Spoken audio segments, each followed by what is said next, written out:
नमस्कार माझ्या बहिणींनो आणि भावांनो. तर आज आपण बनवणार आहोत साखरेची पोळी. तर चला आपण त्याची साहित्य काय घ्यायचे तर पीठ घ्यायचे, त्याच्यात थोडंसं मीठ घालायचे आणि आपलं रेग्युलर पाणी असते त्यानं पीठ मळायचं.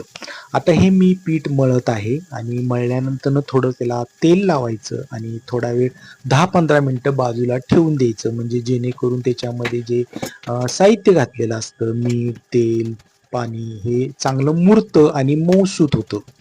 तर मला आठवते माझी आजी मला लहानपणी साखरेची पोळी करून खाऊ घालत होती. मला प्रेमानं आमू म्हणायची. मग मी ओ द्यायचं नाही. मग अमित म्हणायची, नंतरनं मी ओ द्यायचं नाही. ए आम्या भाड्या म्हणायची, हे घे साखरेची पोळी. तेव्हा मी तिला ओ द्यायचो. जोपर्यंत ती मला आम्या भाड्या म्हणत नाही तोपर्यंत मी काय ओ देत नव्हतो. तर चला हा गमतीशीर विषय झाला.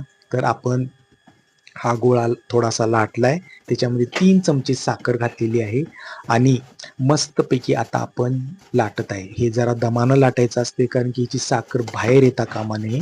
तर मी त्याच्या शक्यतो कडा लाटायच्या, जेणेकरून आतलं स्टफिंग आहे ते बाहेर पडत नाही आणि थोडंसं पीठ लावलेलं असल्यामुळं दमादमानं हे लाटत जायचं. आणि इथं तवा गरम करत ठेवलेला आहे मी.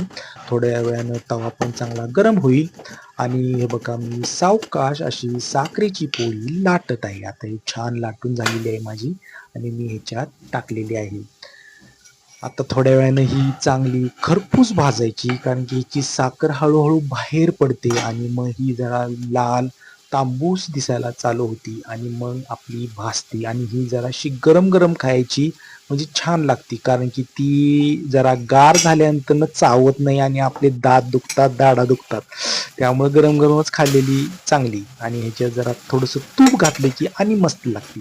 त्यामुळे ही शक्यतो केल्या केल्या गरम गरम खायची, कारण की नंतर ती कडक होते आणि चावायला कठीण जातं. तर मला सांगा, तुम्ही लहानपणी साखरेची पोळी खाल्ली आहे का?